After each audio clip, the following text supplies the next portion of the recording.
Evet, bir burs var. Evet. Yes, please.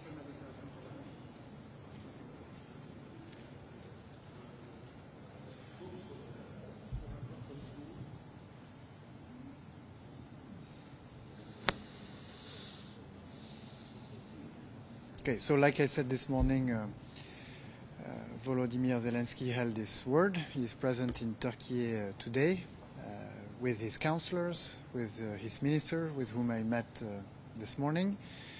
But he's facing an empty chair, the chair of Vladimir Putin, who actually suggested direct discussions between Ukraine and Russia, but who is not present here in Turkey today, despite of the fact that President Trump expressed his willingness, availability to facilitate those discussions.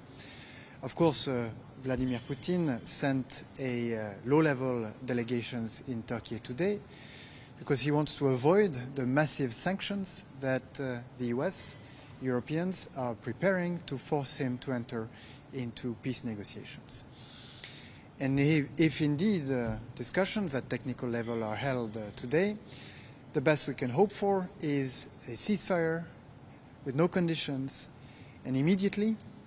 And what we want to avoid at all costs is to fall in the three traps that led the discussions in Istanbul in 2022 to failure. The first trap is to try and have talks under bombs. This is just not possible. And as we've learned from the 2022 discussions, with the Bucha massacre that put an end to those discussions, this will not work. So we need a ceasefire for peace discussions to be held. The second trap is to try and prevent Ukraine from being able to ensure its own security once a peace is reached. This means allowing Ukraine to have the military strengths it needs to deter further aggression. This also means allowing Ukraine to choose its security partners in the future. And the third trap, not to fall into, is of course to lift the sanctions ahead of discussions rather than at the end of discussions. This choice was made in 2022 and led to the failure of the discussions. So again, discussions that will be held, hopefully be held later today, the best we can hope for is an immediate ceasefire. And what we need to avoid is the traps that led those discussions 3 years ago to the failure.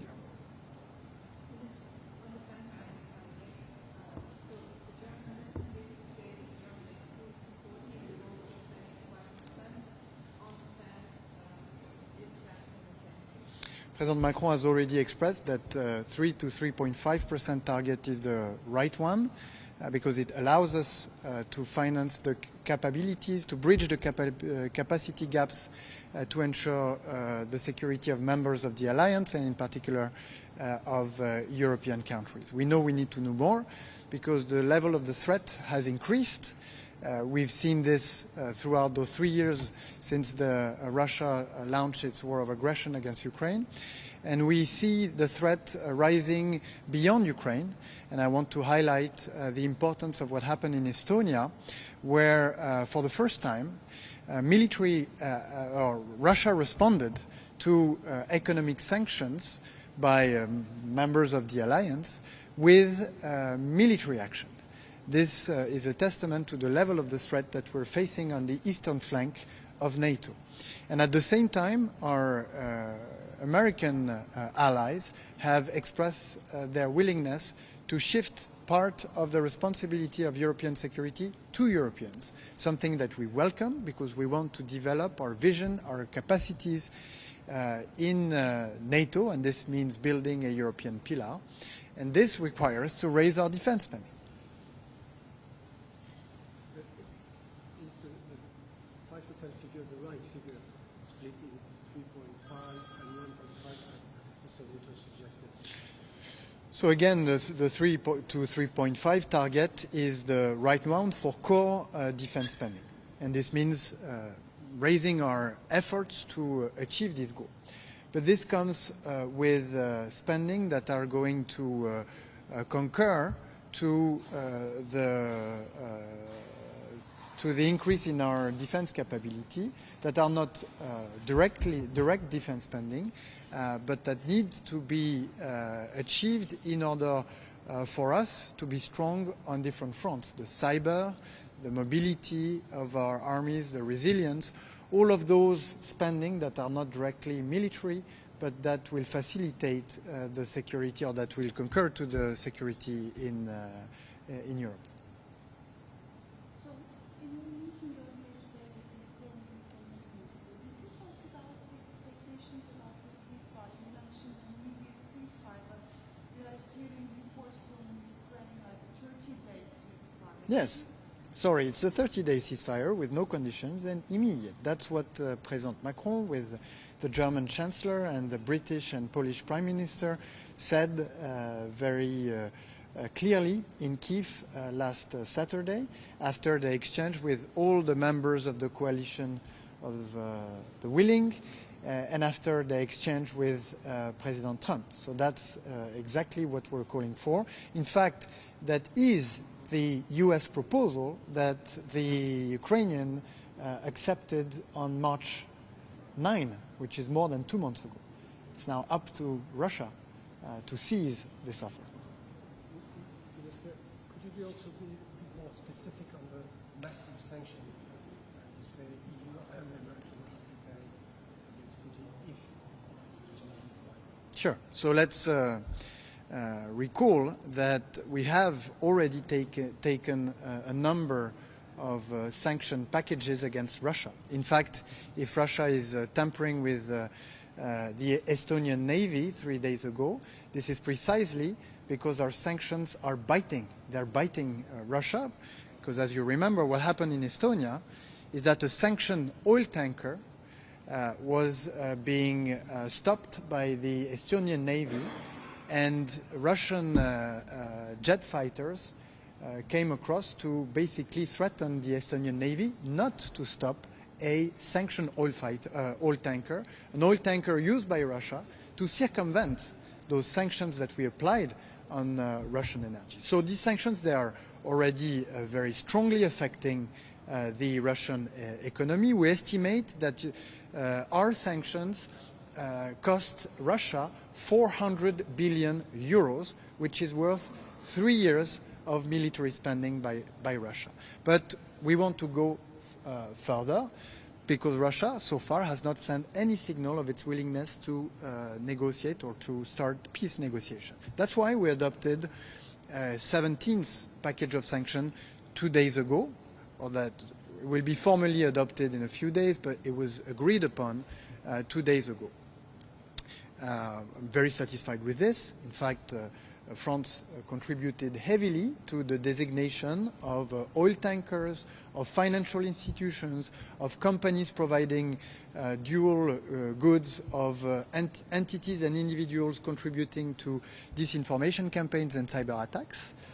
But of course we need to go further. This is the reason why I will be meeting with Senator Lindsey Graham in a few minutes to discuss his sanction package that has been mentioned by Marco Rubio earlier, and that we want to build upon to add European deterrence sanctions to this US package with one single objective, which is to get Vladimir Putin to cease fire and to enter peace negotiation.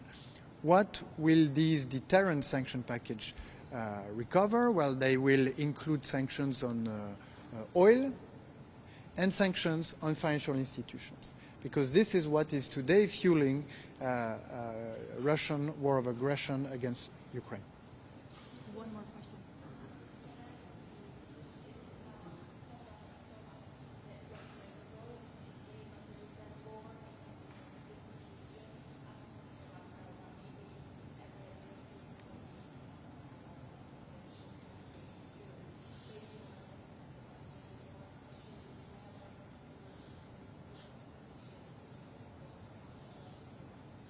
Well, I will say three things.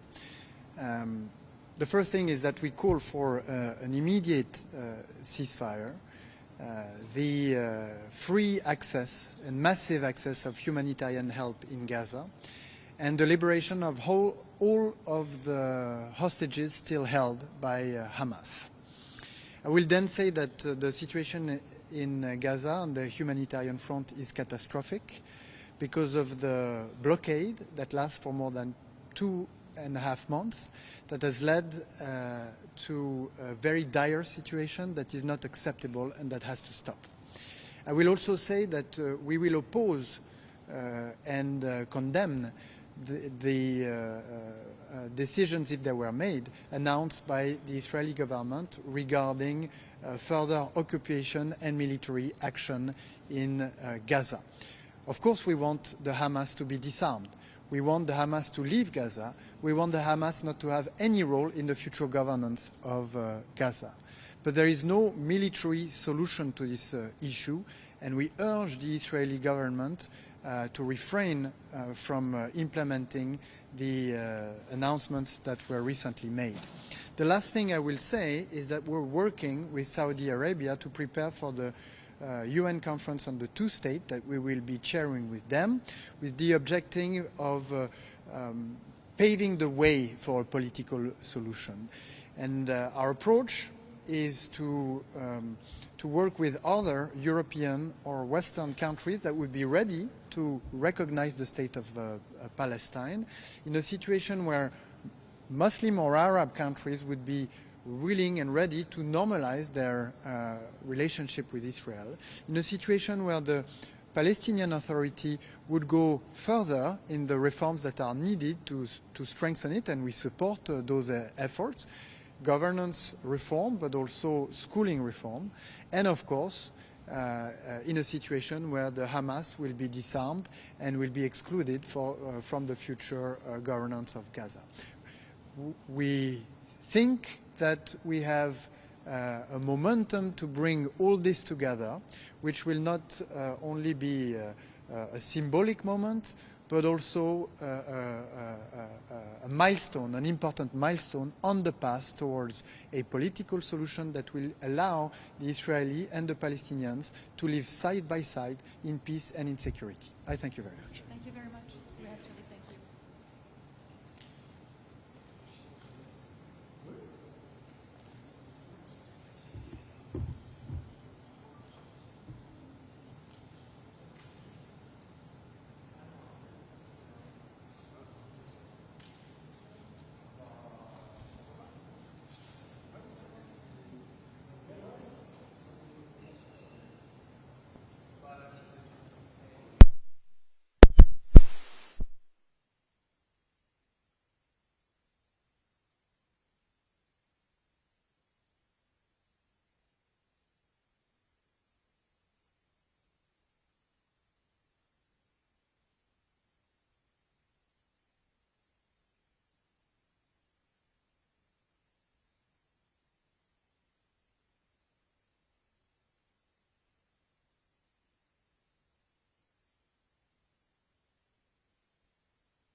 Ses prova 1, 2, 3, 4, 5, 6, 7, 8, 9, 10.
right, good afternoon, everyone. We have just concluded the informal meeting of NATO foreign ministers here in Antalya. We're going to start off with a brief statement by the Secretary General, and following that, we will take your questions. Good to see you all again, and good afternoon. We have just concluded our informal meeting of NATO foreign ministers. And again, I want to thank Minister Fidan and the Turkish authorities for their excellent hospitality here in Antalya. This meeting allowed us to dive into some of the key issues we will need to address at our summit in The Hague just 6 weeks from now. Our main focus was on boosting defense spending. This is the core deliverable for the summit and will be a key area for the alliance in the years to come. Increased defense spending is essential to our security. It is needed to meet the capability targets that allies will soon agree and to ensure that the alliance is ready to face any threats and challenges. It will also help to ensure fairer burden sharing among allies. And we are on the right track. Most allies are now set to reach the initial aim of spending 2% of GDP on defense this year. And many have already announced plans to go much, much further. And this is crucial, because it is clear that 2% is not nearly enough. Our discussions here in Antalya focused on what more we will need for the future. We know we will need greater investment in our core military requirements, as well as additional broader defense-related investments, including infrastructure and including resilience. I look forward to continuing to work closely with allies in the coming weeks as we prepare formal decisions for the summit in The Hague. We also discussed the importance of strengthening our defense industries. This is necessary to ensure we have the capabilities we need so that we can continue delivering on our core task to defend 1 billion citizens. We are committed to ensuring that we are doing all we can to increase production, foster innovation, and remove barriers to cooperation. We all stand to gain from this, not only in security terms, but also economically. And finally, we discussed Russia's ongoing war against Ukraine. We reiterated our full support to President Trump's urgent efforts to bring the war to a just and lasting end as soon as possible. This is a priority that we all share. We reaffirmed our long-term support for Ukraine. This is not about fueling the war, it is about ensuring that Ukraine can defend itself today and into the future. And with or without a settlement, it is clear that our support to Ukraine will continue to be important to ensure a lasting peace. All of this, increased investment in defense, enhanced defense industrial capacity, and continued support to Ukraine will help safeguard stability across our Euro-Atlantic area. And with that, I look forward to take your questions. All right, we'll start with the front row all the way on my right. Is it working? Thank you. It's Sabine Siebold with Reuters. Good to see you. Thank you. SecGen, do you see the incident in the Baltic Sea off the Estonian coast, which involved a Russian fighter jet, as an escalation? And what does NATO intend to do about this? And how will the alliance react to it? Yeah, because of these developments, and we have seen more of these over the last 6 to 12 months, of course we have the Baltic air policing mission, we have Baltic Sentry, which is working particularly at protecting our undersea critical infrastructure. NATO and Estonia are in close contact on this and coordinating absolutely on making sure we know exactly what is happening. But again, this is why we are active in this region collectively, of course, Estonia and the other nations on the Baltic Sea, but also as NATO collectively making sure we keep this part of NATO territory safe. All right, we'll go to the woman in blue in the center. Ma'am. Mr. Secretary General, I want to ask a question regarding Turkey. In such a turbulent and unpredictable period, it's crucial for Turkey to strengthen its defense as it protects the southeastern flank of the alliance. And while Turkey is in talks with European countries to purchase Eurofighters, it also engaging with the United States on issues such as acquiring F-35s, also potentially rejoining the F-35 program and the lifting of Gaza sanctions. So as NATO Secretary General, how do you encourage the parties involved not to place obstacles in Turkey's way? Thank you. NATO encourages its allies not to have limitations on arms sales from one ally to another. And when it comes, for example, to the Eurofighter, you have seen this coming up in the meeting I had with Chancellor Merz last Friday, because he referred to that in the presser we had after this at NATO headquarters in Brussels.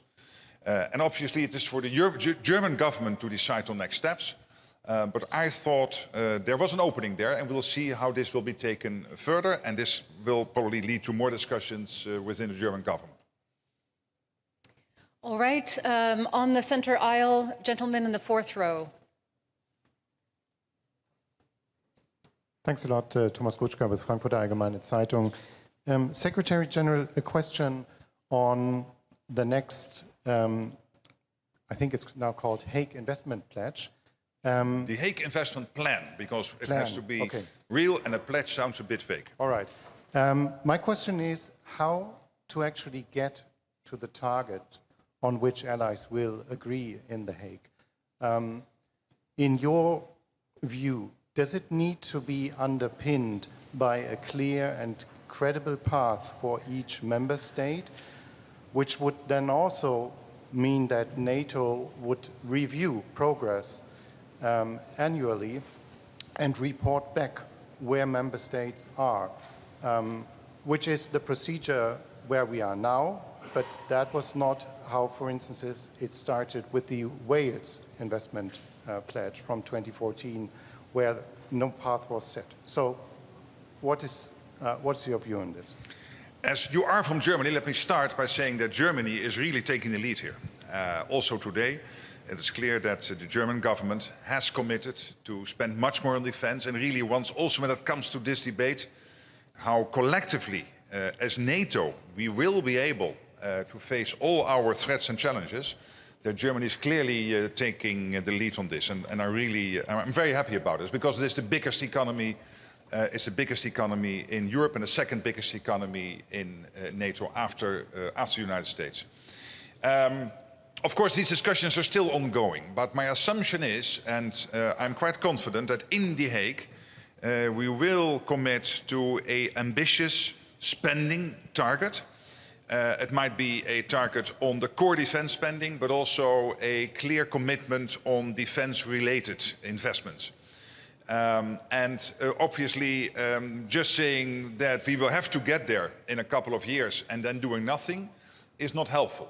So there has to be a credible path to get to that target, but you cannot get there in 1 year. That's impossible, because we know there is an issue of absorption capacity. You need to order the defense industrial output from our defense industrial industries. You need to hire the necessary people to fill all the vacancies within the military. That will take some time. So there is a absorption capacity issue here, which we have to take into account, but we have to have a credible path together. Absolutely. And again, through you, thank you to the German government for clearly taking the lead on this. All right, we'll go just in front of him in the third row. Hello, Secretary General. Max Delaney, AFP. Just to follow up on the new target, the new plan. By now expanding it to include defense-related spending as well, aren't you just doing a sort of a budgetary sleight of hand to allow countries to convince President Trump that they're reaching the target he wants? And aren't you just playing smoke and mirrors with the figures to try and pad them out? What we are doing is, first of all, to make sure that we have the money necessary to fill all the capability gaps we have at the moment. We will agree at the defense ministers meeting our capability targets for the coming years, and we know already that with the 2% we can never fill all those gaps. We have to spend much, much more, as I've said consistently since October, November last year. So that's number one. And that has to do with the core defense spending. But we also know that when it comes to defense spending, we have to make sure that we have all the enablers in place, everything related to defense spending in place. As I said this morning, at the doorstep, sometimes when you cross a bridge in Europe, you hope with your own car that you safely cross it, get across it, but let alone with a tank. So this whole issue of military mobility, how can we make sure that we are able to move our land forces from one place to another, but also when it comes to resilience, when it comes to support for partner countries and so many other issues and areas, we have to make sure that we not only concentrate on the core defense spending, but also making sure that we do these defense-related investments. I know there are many rumors about numbers out there. I respect, of course, what you think you have found out so far. That's your job, but I'm not commenting on the concrete numbers, but I do acknowledge that there is a discussion on core defense spending and a discussion on defense-related investments. All right, gentleman in the front row in the purple tie. Doğan Can Aksoy, TRT Haber. Turkey's defense industry has made a significant progress in recent years, and NATO countries have shown increasing interest in Turkish products. Just yesterday, an agreement was signed with Spain for the producement of Hürjet trainer aircraft. And Turkey's effective defense production has gained even more prominence with the Russia-Ukraine war. In this context, how do you assess Turkey's role on the defense industry? Thank you. It's very important because Turkey has an impressive defense industrial base. It is already working in close conjunction with industries and countries all over Europe and the United States. As I said before, there is this problem we are facing. When it comes to deterrence and defense, there is an issue around spending, yes, but there's also an issue around, are you able to credibly produce the defense industrial output you need to keep ourselves and all of us, all 1 billion people living in NATO territory, safe. Russia, in some calculations, is producing in 3 months in terms of ammunition what the whole of NATO is producing in a year, and Russia is only 5% the size of the overall NATO economy. So that's not sustainable. And that's why I'm very much pleading with allies not to have barriers between countries and between European nations within the EU or outside the EU and Canada and the US. We all have to work together on this. And the good thing for industry is that industry now will know the capabilities we need and the gaps we still have. That will inform them, and including the Turkish defense industrial companies, to produce what is needed. And they know that the money is there because almost all allies, hopefully all allies, will be at 2% before the summit. Beginning this year, we still had 8 not on 2%, but now we are getting in all the messages last Monday from Luxembourg, last Friday from Slovenia, earlier from Spain, from Belgium, from Italy, from others, that they are committing to the 2%. And they also know that in The Hague we will decide about a much more ambitious target going forward. So the money is there, they know what to invest in, and that will help the defense industrial base to do what is necessary. And we need that because deterrence and defense is not only about money, but also about having a credible defense industrial base able to defend ourselves going forward. All right. In the very center, gentleman in the light gray jacket.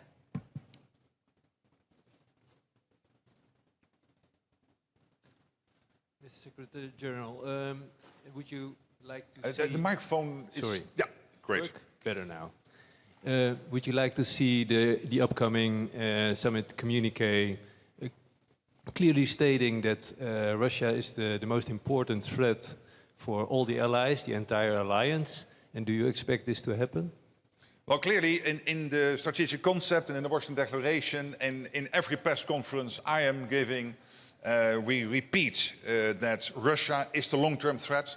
We repeat that China is rapidly building up its armed forces, which is, of course, a big concern. They will have 1,000 nuclear warheads by the end of the decade.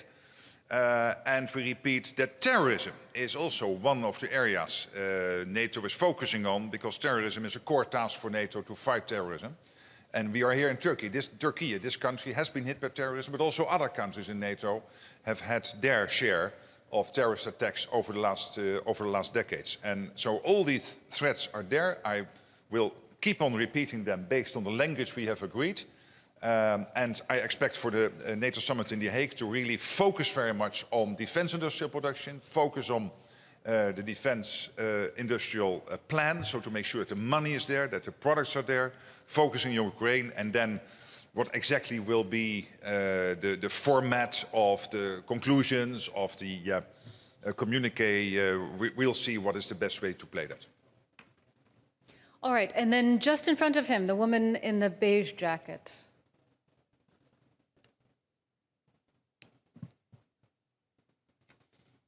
Thank you, Secretary General.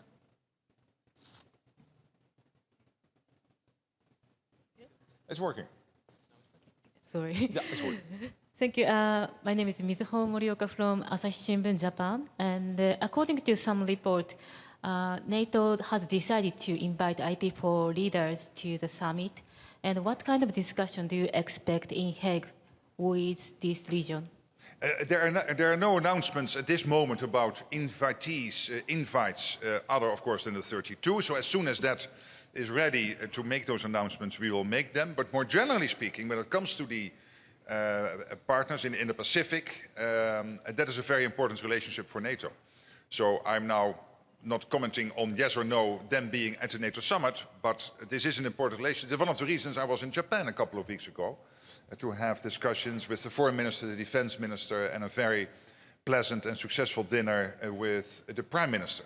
Because there is a close cooperation between NATO and South Korea and Japan, Australia and New Zealand. We share our insights on what is happening. There is a strong defense industrial base which is further being developed in all those countries. We can work together on innovation and getting things out there. Particularly now with the Chinese build-up, it is more and more important that we have that close coordination, particularly because it is increasingly difficult to say that the Euro-Atlantic area and the Indo-Pacific area are totally separate.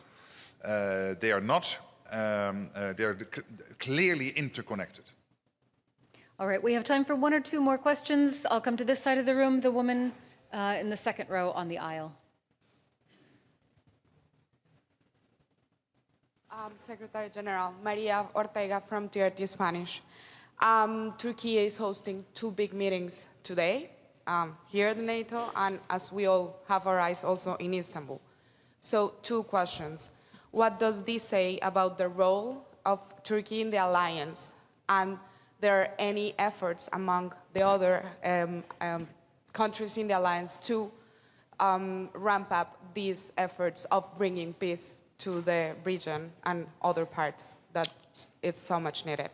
Yeah, clearly Turkey is playing an important role here, and basically the events you are mentioning are evidence of this, and also the meeting we have here with the foreign ministers, which has been very well organized by the foreign minister and his team, and we really want to thank him for that.